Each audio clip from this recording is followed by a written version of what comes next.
सिंह पर सवार हे भवानी संकट हरणी माँ कल्याणी, जो तेरा सुमिरन करता भव सागर से पार उतरता। जय माता दी। आप सभी का दिन शुभ हो और माता रानी की कृपा आप सभी पर बनी रहे। आज माँ भगवती की अपार कृपा से हम सभी श्री दुर्गा सप्तशती के 5वें दिन के अध्याय 9 और 10 का श्रवण करने जा रहे हैं। इन अध्यायों में माँ दुर्गा के दिव्य रूप, उनकी अनंत शक्ति और भक्तों पर उनकी कृपा का विस्तृत वर्णन किया गया है। माँ की शक्ति अजय है और जो भक्त श्रद्धा से उनका नाम लेता है उसके सभी संकट कट जाते हैं। आइए हम सभी मिलकर आज के अध्यायों का श्रवण करें। आज जो भी श्रद्धा और भक्ति से इन पावन पाठों को सुन रहा है उनके जीवन से हमेशा जगदम्बे समस्त दुख भय और संकट दूर करें, उन्हें बल बुद्धि साहस और सुख समृद्धि प्रदान करें। माँ आपके आशीष से आपके जीवन में नई ऊर्जा और सकारात्मकता बनी रहे। आपके चरणों में अटूट श्रद्धा रखने वाले भक्तों को सदा आपकी अनुकंपा प्राप्त होती रहे। जय माता दी। मैं अर्धनारीश्वर श्री विग्रह की निरंतर शरण लेती हूँ।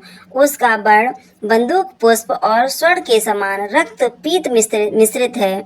वह अपनी भुजाओं में सुंदर अक्षमाला, पाश, अंकुश और वर मुद्रा धारण करती हैं।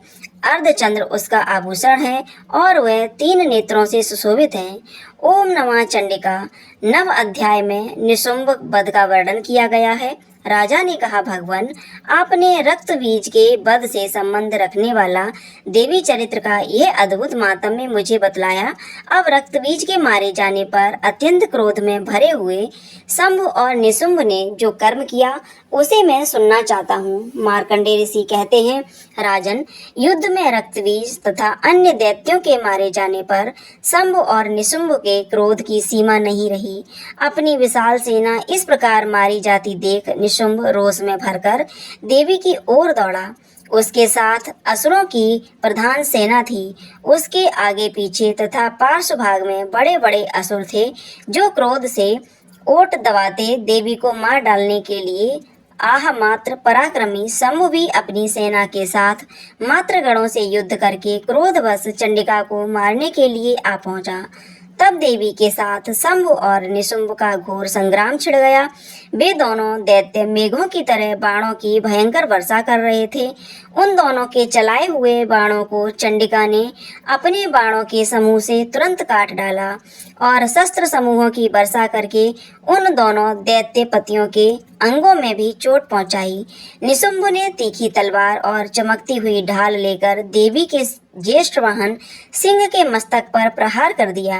अपने वाहन को चोट पहुंचने पर देवी ने सिरप नामक बाण से निशुंभ की श्रेष्ठ तलवार तुरंत ही काट डाली और उसकी ढाल को भी, जिसमें 8 चांद जड़े थे, खंड खंड करके ढाल दिए और तलवार के कट जाने पर उस असुर ने शक्ति चलाई, किंतु सामने आने पर देवी ने चक्र से उसके भी 2 टुकड़े कर दिए। अब तो निशुंभ क्रोध से जल उठा और उस दानव ने देवी को मारने के लिए शूल उठाया, किंतु देवी ने समीप आने पर उससे भी मुक्के से मारकर चूर कर दिया। तब उसने गदा घुमाकर चंडी के ऊपर गदा चलाई, परंतु वह भी देवी के त्रिशूल से कटकर भस्म हो गई। तब दैत्य आज निशुंभ को फरसा हाथ में लेकर आते देख देवी ने बाण समूह से घायल कर धरती पर सुला दिया।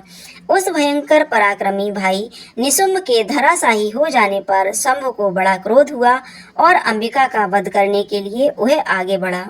रथ पर बैठे ही बैठे उत्तम आयुष से सुशोभित अपनी बड़ी बड़ी 8 अनुपम भुजा से समूचे आकाश को ढककर वह अद्भुत शोभा पाने लगा। उसे आते देख देवी ने शंख बजाया और धनुष की प्रत्यंचा का ही अत्यंत दुस्शब्द किया। साथ ही अपने घंटे के शब्द से, जो समस्त दैत्य सैनिकों का तेज नष्ट करने वाला था, संपूर्ण दिशाओं को व्याप्त कर दिया। तदंतर सिंह ने भी अपनी दहाड़ से, जिसे सुनकर बड़े बड़े गजराज का महान मद दूर हो जाता था, आकाश पृथ्वी और 10 दिशाओं को गुंजा दिया। फिर काली ने आकाश में उछलकर अपने दोनों हाथों से पृथ्वी पर आघात किया।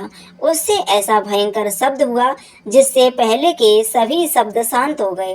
तत्पश्चात शिवदूत ने दैत्यों के लिए अमंगल जनक अट्टहास किया। इन शब्दों को सुनकर समस्त असुर थर्रा उठे।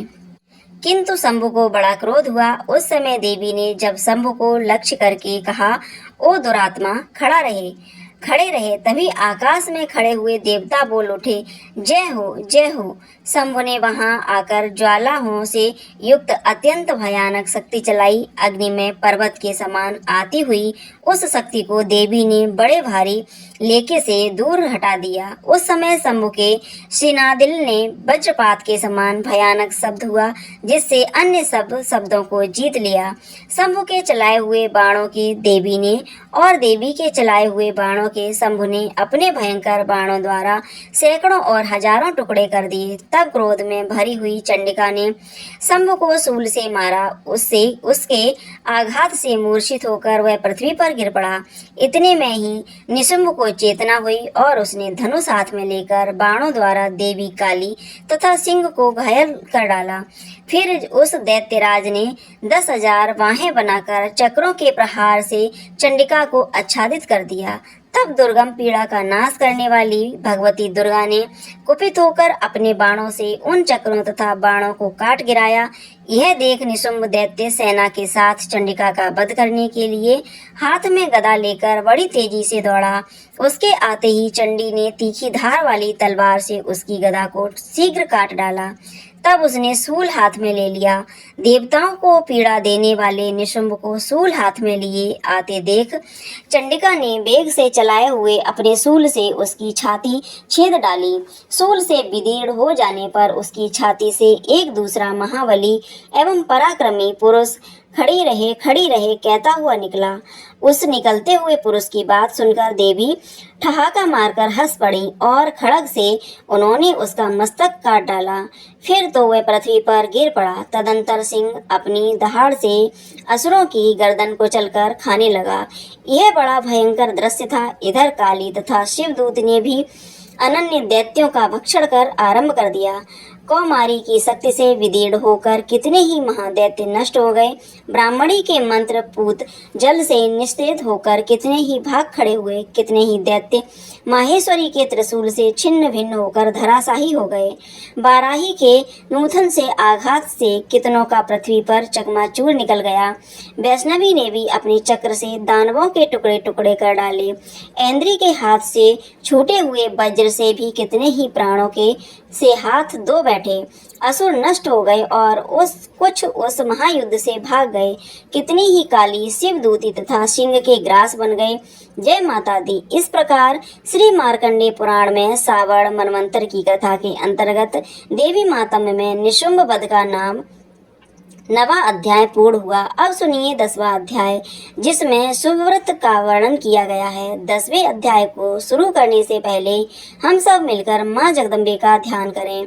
मैं मस्तक पर अर्धचंद्र धारण करने वाली शिव शक्ति स्वरूपा भगवती कामेश्वरी का हृदय में चिंतन करती हूँ। वे तपाए हुए स्वर्ण के समान सुंदर हैं। सूर्य, चंद्रमा और अग्नि, यह तीन उनके नेत्र हैं और वे अपने मनोहर हाथों में धनुष, बाण, अंकुश, पाश और शूल धारण किए हुए हैं। मार्कंडेय ऋषि कहते हैं, हे राजन, अपने प्राणों के समान प्यारे भाई निशुंभ को मारा गया देख तथा सारी सेना का संहार होता जान शंभु ने कुपित होकर कहा, दुष्ट तुर्के, तू बल के अभिमान में आकर झूठ मूठ का घमंड न दिखा। तू मनमानी बनी हुई है, किंतु दूसरी स्त्रियों के बल का सहारा लेकर लड़ती है। तब देवी बोली, ओह दुष्ट, मैं अकेली हुई हूँ। इस संसार में मेरे सिवा दूसरी कौन है? ये देख, मेरी ही विभूतियाँ हैं, इसलिए तुझ में ही प्रवेश कर रही हैं। तब ब्राह्मणी आदि समस्त देवियां अंबिका देवी के शरीर से लीन हो गईं। उस समय केवल अंबिका देवी ही रह गईं। तब देवी बोली, मैं अपनी ऐश्वर्य शक्ति के अनेक रूपों में यहाँ उपस्थित हुई थी। उन सब रूपों को मैंने समेट लिया। अब अकेली ही युद्ध में खड़ी हूँ। तुम भी स्थिर हो जाओ। मार्कंडेय ऋषि कहते हैं, हे राजन, तदंतर देवी और शंभु दोनों में सब देवताओं तथा दानवों के देखते देखते भयंकर युद्ध छिड़ गया। बाणों की वर्षा तथा तीखे शस्त्रों और दारुण अस्त्रों के प्रहार के कारण उन दोनों का युद्ध सब लोगों के लिए बड़ा भयानक प्रतीत हुआ। उस समय अंबिका देवी ने जो सैकड़ों दिव्य अस्त्र छोड़े, उन्हें दैत्यराज शंभु ने उनके निवारक अस्त्रों द्वारा काट डाला। इसी प्रकार शंभु ने भी जो दिव्य अस्त्र चलाए, उन्हें परमेश्वरी ने भयंकर हुंकार शब्द के उच्चारण आदि द्वारा खिलवाड़ में ही नष्ट कर डाला। तब उस असुर ने सैकड़ों बाणों से देवी को आच्छादित कर दिया। यह देख क्रोध में भरी हुई उन देवी ने भी बाण मारकर उसका धनुष काट डाला। धनुष कट जाने पर फिर दैत्यराज ने शक्ति हाथ मिली, किंतु देवी ने चक्र से उसकी हाथ की शक्ति को भी काट गिराया। तत्पश्चात दैत्यों के स्वामी शंभु ने 100 चांद वाली चमकती हुई ढाल और तलवार हाथ में ले उस समय देवी पर धावा किया। उसके आते ही चंडिका ने अपने धनुष से छोड़े हुए तीखे बाणों द्वारा उसकी सूर्य किरणों के समान उज्जवल ढाल और तलवार को तुरंत काट दिया। फिर उस दैत्य के घोड़े और सारथी मारे गए। धनुष तो पहले ही कट चुका था। अब उसने अंबिका को मारने के लिए उद्यत होकर भयंकर मुद्रत हाथ में लिया। उसे आते देख देवी ने अपने तीक्ष्ण बाणों से उसका मुद्दर भी काट डाला, जिस पर वह उसका असुर मुक्का तानकर बड़ी तेजी से देवी की ओर झपटा। इस दैत्यराज ने देवी की छाती में मुक्का मारा। तब उन देवी ने भी उनकी छाती में एक चांटा जड़ दिया। देवी का थप्पड़ खाकर दैत्यराज सम पृथ्वी पर गिर पड़ा, किंतु पुनः सहसा पहले की तरह उठ खड़ा हो गया। फिर वह उछला और देवी को ऊपर ले जाकर आकाश में खड़ा हो गया। तब चंडिका आकाश में भी बिना किसी आधार के ही शंभु के साथ युद्ध करने लगी। उस समय दैत्य और चंडिका आकाश में एक दूसरे से युद्ध करने लगे और उनका वह युद्ध पहले सिद्ध और मुनियों को विस्मय में डालने वाला हुआ। फिर अंबिका ने शंभु के साथ बहुत देर तक युद्ध करने के पश्चात उसे उठाकर घुमाया और पृथ्वी पर पटक दिया। पटके जाने पर पृथ्वी पर आने के बाद वह दुष्ट आत्मा दैत्य पुनः चंडिका का वध करने के लिए उनकी ओर बड़ी तेजी से दौड़ा। तब समस्त दैत्यों के राजा शंभु को अपनी ओर आते देख देवी ने त्रिशूल से उसकी छाती छेद कर उसे पृथ्वी पर गिरा दिया।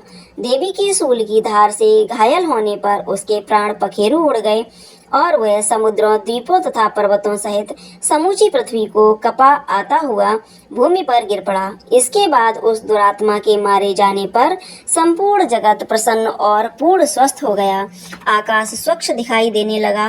पहले से जो उत्पात सूचक मेघ और उल्का बात होते थे, वे सब शांत हो गए तथा उस दैत्य के मारे जाने पर नदियां भी ठीक मार्ग में बहने लगीं।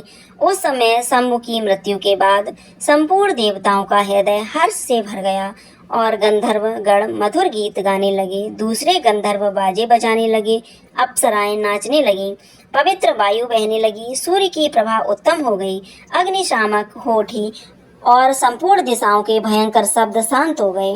जय माता दी। इस प्रकार श्री मार्कंडेय पुराण में सावक नामक कथा के अंतर्गत देवी मातम्य में शंभु वध नाम का 10वां अध्याय पूर्ण हुआ। जिन्होंने भी श्रद्धा और भक्ति से इस पाठ को सुना, माँ उसके जीवन में उजियारा फैलाएं और हर कठिनाई को सरल बना दें। हे माँ, अपने भक्तों पर सदा कृपा बनाए रखना, जीवन पथ पर हर कठिनाई को सहजता से पार करने का आशीर्वाद देना। आप सभी से अनुरोध है कि आज के इस अध्याय को आप अधिक से अधिक भक्तों तक पहुँचाएं, ताकि माँ का आशीर्वाद सबको प्राप्त हो सके। प्रिय श्रोताओं, कल हम श्री दुर्गा सप्तशती के 6ठे दिन के अध्याय के साथ फिर से मिलेंगे। तब तक माता रानी की भक्ति में लीन रहिए और माँ की जय जयकार करते रहिए। जय माता दी।